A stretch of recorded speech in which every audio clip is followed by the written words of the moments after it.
Halo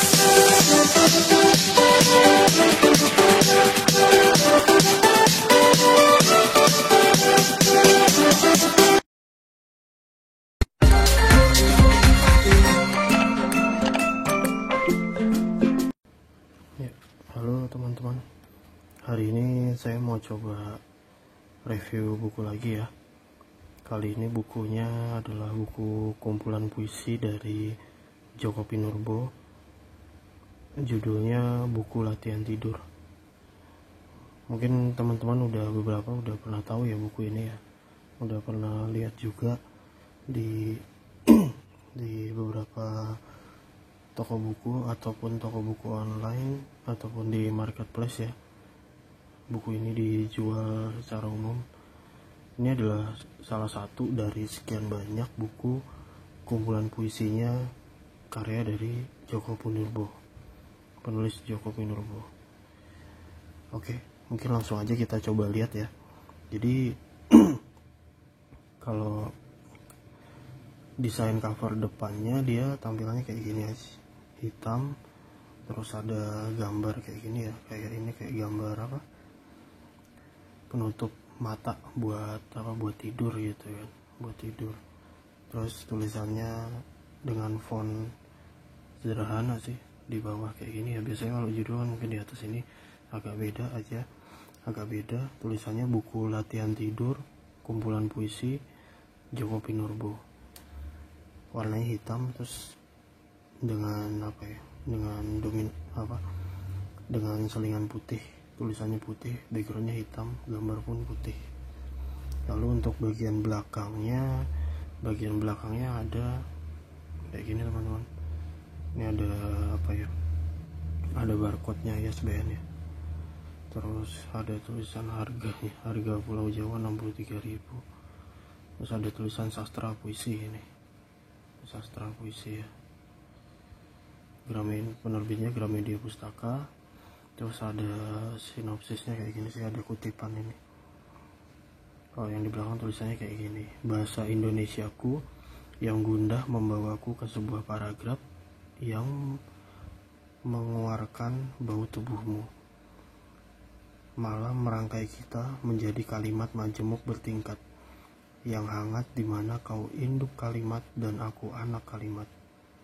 Ketika induk kalimat bilang pulang, anak kalimat paham bahwa pulang adalah masuk ke dalam palung. Ruang penuh raung, segala kenang tertidur di dalam kening. Ketika akhirnya matamu mati, kita sudah menjadi kalimat tunggal yang ingin tetap tinggal dan berharap tak ada yang bakal tanggal. Ini yang tulisan belakangnya ya, salah satu ini. Coba nanti mungkin kita temukan apakah ini salah satu puisi juga di dalam buku ini atau cuma kutipan aja ya, kutipan untuk ditaruh di di cover belakang buku ini ya. Oke, coba kita lihat. Ini sih buku nggak terlalu tebal ya teman-teman, tebalnya cuma kurang lebih segini sih ya. Untuk buku-buku umum ini tipis. Terus juga untuk sebuah buku kumpulan puisi sih ini agak tipis juga sih gitu kan. Biasanya kalau buku kumpulan puisi mungkin sekitar ada yang 100 halaman gitu ya. Kalau ini sih cuma 68 halaman ya. Mungkin kalau ada 100 ini ada 50%-nya atau 60%-nya aja ya, 60-70% lah, lumayan. Biasanya mungkin kalau buku kumpulan puisi ada 100-an halaman, nah mungkin ini 68. Tapi coba kita lihat isinya ya teman-teman.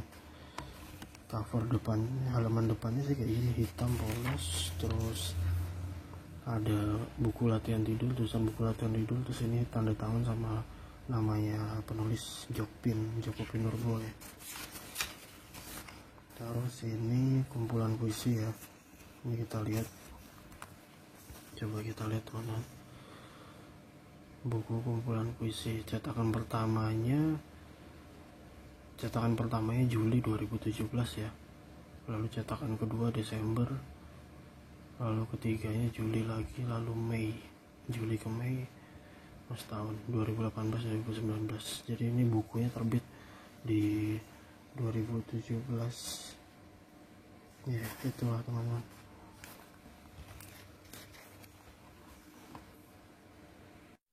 Oke ya, oke kita coba lanjut lagi ya teman-teman. Ini kita lihat lagi halaman berikutnya. Kalau halaman berikutnya ini ada gambar. Ini buku ini kayaknya kombinasi antara puisi, tulisan, dan juga ada beberapa gambar-gambar visual sih. Kalau ini sih ini gambar, ada gambarnya, terus juga kayaknya gambarnya sih unik-unik ya. Coba ini nanti coba kita lihat gambar-gambar yang lain ya.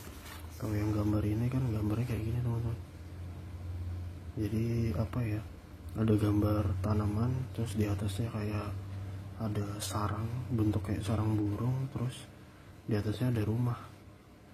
Rumahnya sih bagus ya, kayak untuk sebuah gambar yang imajinatif, terus juga apa ya, ada seninya lah gitu. Saya suka juga ngelihat yang apa ya, gambar-gambar. Kalau biasanya di buku kumpulan puisi ada gambar-gambar kayak gini ya, apa ya, kita jadi kayak apa ya, kebawa sama maksud dan tujuan gambar itu. Biasanya ada visual-visual yang memang apa ya, ya kalau kita orang awam melihat sih kayak aneh, tapi justru itu unik gitu kan. Kayak salah satunya kayak gini. Ini sih buku tipis sih gitu kan, cuma ada kayak apa, nyenenginnya ada gambar-gambar kayak gini. Terus juga ya coba kita lihat ada puisinya ya. Oh ini daftar isi ya teman-teman, daftar isi. Ini kebagi ke beberapa blok sih, cuma di beberapa blok ini kayaknya nggak ada apa ya, nggak ada judul apa ya, judul bab besarnya ya, cuma dikelompokkan nih kayaknya. Ini kelompok 1, 2, 3 gitu kan. Cuma nanti saya belum lihat nanti kira-kira apa ya, apa ada pembatasnya ya. Nah ini ada gambar lagi teman-teman. Ada ini halaman kosong, ini gambarnya kayak gini. Oh ini yang ternyata gambar yang depan tadi teman-teman. Ternyata gambarnya ada lanjutannya. Yang tanaman tadi ada sarang burung, ada pohon, ada rumah gitu kan. Ternyata di sininya, di halaman berikutnya ada lanjutannya, ada pohon besar dengan ranting-ranting, terus di dalamnya ada visual orang, manusia gitu kan, ada visual manusia. Terus di dalamnya lagi nih kayaknya ada tulisan-tulisan ini teman-teman, tulisan-tulisan kayak sajak-sajak gitu kan. Nah unik banget ya. Saya sih suka ngelihat gambar-gambar kayak gini nih, kayaknya apa ya, selain memang kadang kalau kita baca buku kumpulan puisi itu kan memang ada kata-kata yang bagus, kata-kata yang unik gitu kan, nyenengin ngelihatnya. Tapi juga kalau misalnya buku itu ada gambar-gambar kayak gini juga asik banget ngelihatnya, ada gambar-gambar unik gitu kan. Nah ini salah satu puisinya Djoko Pinurbo ya teman-teman. Cuma kalau di sini dia ada tanggalnya nih, ada penulisan pembuatannya nih 2014 kan. Tadi kan kita lihat di depan kan ada tulisan terbitnya 2017 kan. Ternyata puisi-puisinya ditulis di tahun 2014. Terus coba kita lihat lagi ya teman-teman. Ada 2014 lagi. Terus 2016, 2015. Ini 2016. 2016. Lalu 2016 juga. Kayaknya sih di rentang penulisannya di rentang waktu itu ya, 2014, 15, 16, 17 ya. Iya ini 14 ada lagi, 14, 2015, 16 ya, di rentang waktu kayak gitu teman-teman. Oke kita lanjut, coba lihat lagi tadi ya. Coba kita lihat, ini sih ada beberapa gambar lagi teman-teman. Ini cuma emang gambarnya dia tidak apa ya, berjeda di satu ini ya, di satu puisi terus ada gambar lagi enggak sih. Cuma ini langkah-langkah penulis puisi, apakah ini kayaknya gambarnya di kali ya. Oh gambar-gambarnya ini sebagai cover antar grup bab teman-teman. Di sini ini kan grup 1, di depan sini dia ternyata ada gambar tadi. Terus di antara dua puisi ini sebagai pembatas antara grup 1 dan grup 2 ada gambar lagi. Di sini kayaknya ada gambar lagi nih, tanda seru kemacetan tercinta. Tanda seru kemacetan tercinta halaman 23. Nah iya, ini kan tanda seru ya. Tanda seru ini ada gambar lagi, ini kemacetan tercinta. Oh berarti gambarnya ini ada di antara grup-grup bab ini teman-teman. Di antara grup-grup bab ini ada gambar. Nah ini gambar pertama. Terus tadi kan ada gambar apa tadi ya, halaman berapa ya, 13, 16. Ini ada gambar lagi. Ini cover babnya ya. Cover babnya kayak gini.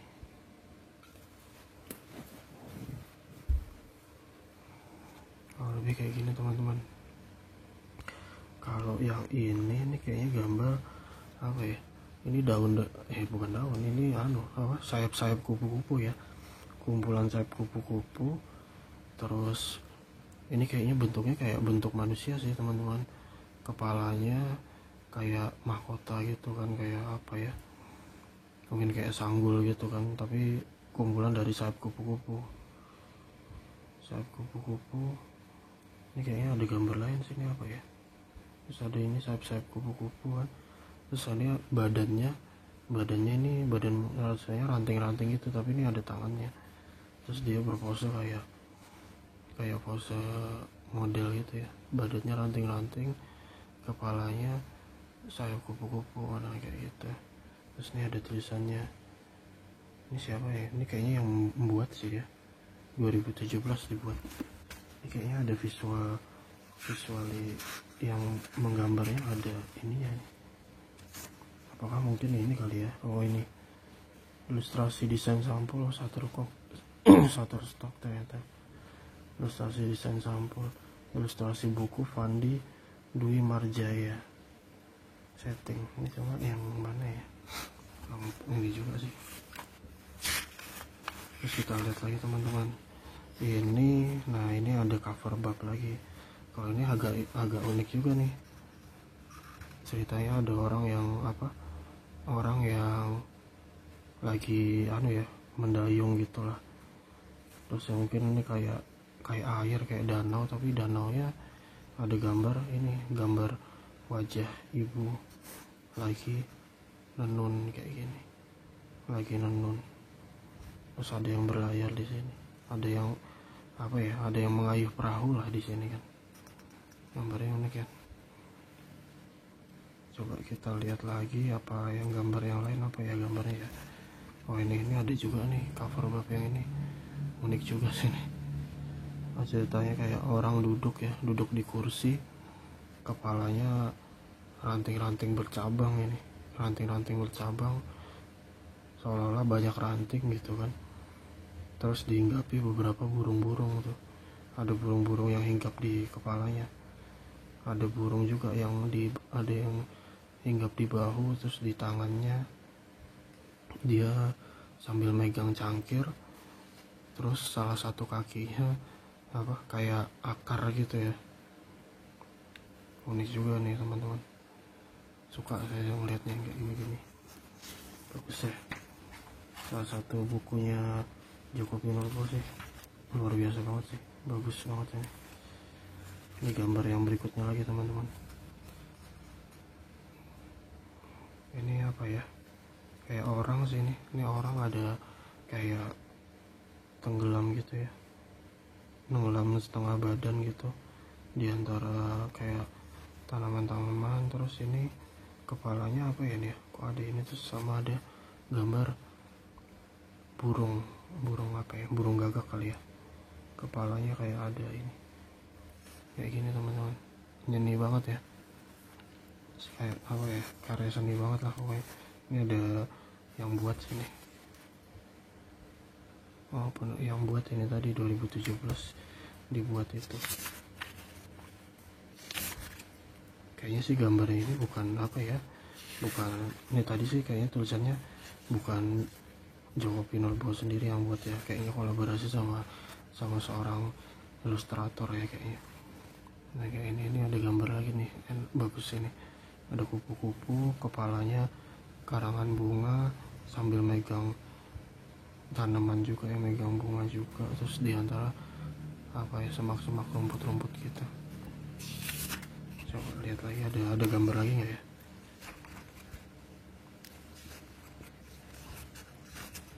Kayak sih gambarnya itu aja sih tadi teman-teman, gambarnya yang terakhir sih itu aja sih tadi ya gambarnya. Coba ini ada profil penulisnya sih, ini coba kita lihat profil penulisnya ya. Mungkin beberapa teman-teman kan udah kenal ya siapa Pak Jokpin ya, atau Joko Pinurbo, biasa dipanggil sih Jokpin, orang kenalnya Jokpin. Di sosial media pun ada tentang penyair. Joko Pinurbo alias Jokpin lahir di Pelabuhan Ratu, Sukabumi, Jawa Barat 11 Mei 1962. Saat ini tinggal di Yogyakarta. Ia menyelesaikan pendidikan terakhirnya di Institut Keguruan dan Ilmu Pendidikan IKIP Sanata Dharma Yogyakarta. Kuliahnya di Jogja teman-teman. Pernah bekerja dalam dunia pendidikan dan penerbitan, dan sekarang berkhidmat di Forum Permenungan Tunggal.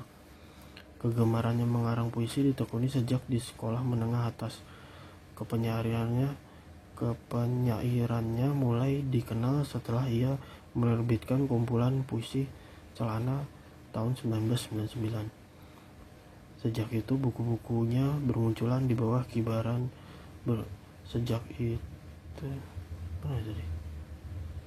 itu buku-buku puisinya bermunculan. Salah satunya di bawah kibaran sarung 2001, Pacar Kecilku 2002, Telepon Genggam 2003, Kekasihku 2005, Kepada Cium 2007, Tai Lalat 2012, Baju Bulan 2013, Bulu Matamu, Padang Ilalang 2014, Surat Kopi 2014, Selamat Menunaikan Ibadah Puisi 2016, Malam Ini Aku Akan Tidur di Matamu 2016. Penghargaan yang telah diterimanya: Hadiah Sastra Lontar 2001, Tokoh Sastra Pilihan Tempo 2001-2012, Penghargaan Sastra Badan Bahasa 2002-2014, Kusala Sastra Katulistiwa 2005-2015, Southeast Asian Sea Wide Award 2014. Sejumlah puisinya telah diterjemahkan antara lain ke dalam bahasa Inggris dan Jerman. Nah ini teman-teman, kalau Pak Jokpin ini dia kuliahnya di Yogyakarta ya teman-teman. Saat ini kayaknya juga yang saya tahu tuh kayaknya beliau juga bekerja jadi dosen dan ngajar di Yogyakarta juga teman-teman, kalau nggak salah ya. Saya juga ini lupa sih. Kalau penulis kayak kalau Pak Sapardi kan kita taunya dia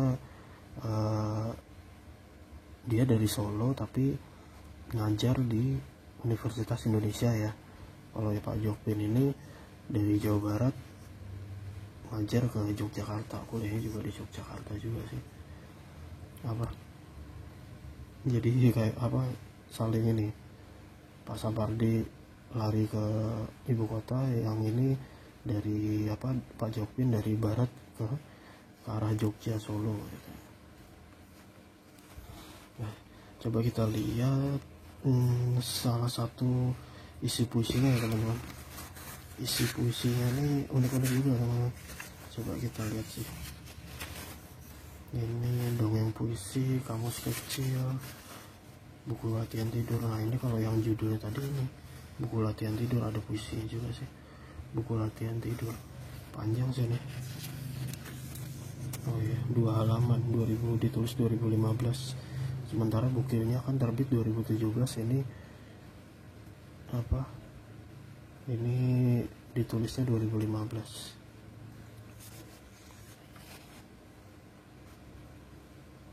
Nah, coba kita baca yang ini ya. Buku latihan tidur. Malam-malam ia suka bermain kata. Bersama buku latihan tidur, buku latihan tidur memintanya terpejam dan tersenyum, sambil membayangkan bahwa di ujung tidur ada sungai kecil yang merdu. Buku latihan tidur kemudian mengucapkan sebuah kalimat, dan ia balas dengan kalimatnya sendiri, begitu seterusnya, sampai buku latihan tidur mengantuk dan tak sanggup berkata-kata lagi. Gantungkan cita-citamu setinggi gunung, Gantungkan terbangmu pada sayap burung-burung, rajin pangkal pandai, jatuh pangkal bangun, anak kucing lari-lari, anak hujan mencari kopi, hujan menghasilkan banjir, hujan melahirkan pelukan-pelukan yang berbahaya, mataharimu terbit dari timur, matahariku terbit dari matamu. Mandilah sebelum dingin tiba, cantiklah sebelum listrik tiba. Buanglah sampah pada tempatnya, buanglah benci ke tempat sampah. Terus yang halaman berikutnya, coba kita lihat ya.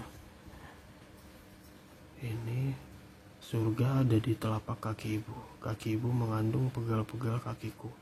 Apa agamamu? Agamaku, air yang membersihkan pertanyaanmu.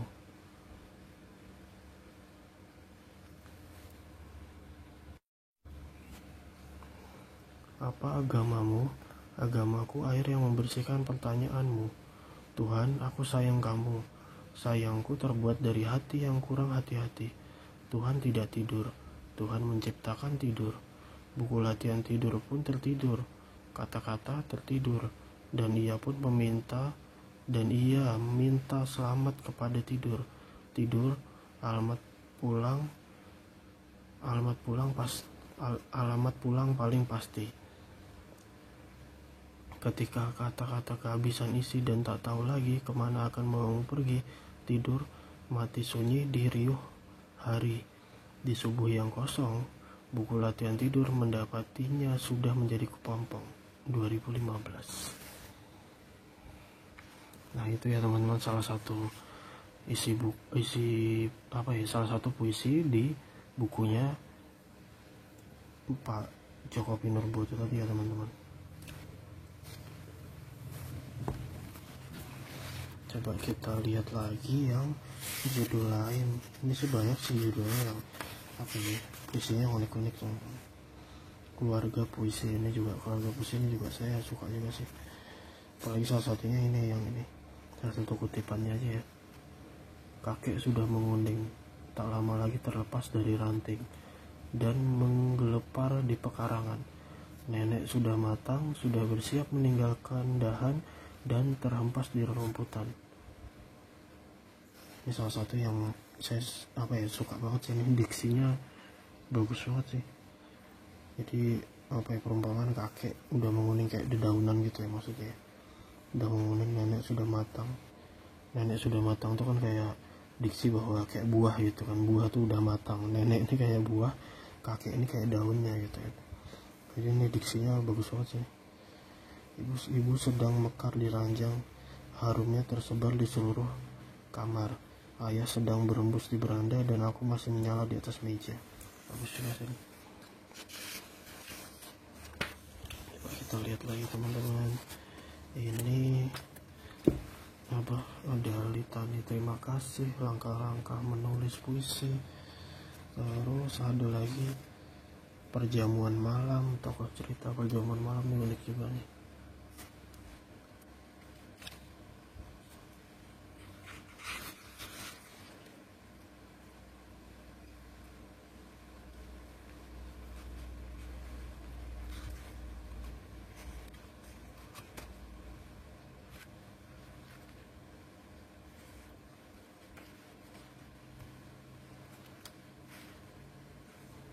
Nah, ini salah satu puisinya juga teman-teman.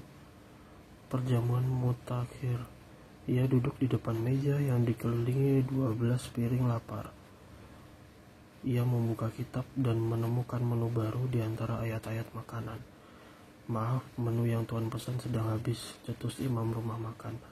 Ia menutup kitab lalu berkata, biarlah piring-piring ini berlalu dari hadapanku. Sesungguhnya tubuhku pun kian habis dimakan makanan. 2015. Ini juga diksinya bagus ya teman-teman. Salah satu favorit saya juga nih. Jalan Tuhan 2016. Pisau. Ada tadi puisinya ada yang panjang-panjang tapi ada juga yang pendek-pendek sih teman-teman, kayak ini kan. Pisau. Ia membungkus pisau dengan namamu. Ia ingin melukai kau dengan melukaiku. 2016. Kayak gitu ya. Ini juga lumayan sih nih. ada yang panjang-panjang, ada yang pendek. Tapi apa ya, tiap kalimatnya itu apa ya, ada yang unik gitu. Jadi walaupun panjang, jadi kita tuh kalau ada yang unik tuh kan, walaupun panjang kita jadi kayak penasaran lagi ya, mau membaca kelanjutannya gitu kan. Oh, ini ada kalimat yang unik nih, terus diksinya bagus kan, terus coba lanjutin baca lagi, ternyata ada ini sih, ada apa, ada diksinya lagi kan. Oh bagus, banyak juga sih. Kalau yang buku ini saya sih suka banyak yang kayak gitu, kalimat-kalimat unik segala kayak gitu sih. Apa ya, saya suka buat kalau yang baca buku puisi sukanya kayak gitu. Tambah enaknya lagi ada gambar-gambar visual yang unik-unik kayak gitu tadi di antara bab-babnya kan.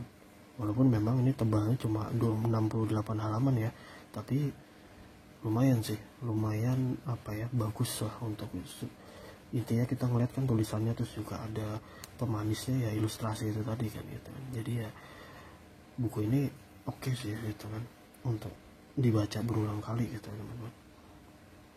Buku latihan tidur, kumpulan puisi Djoko Pinurbo ya.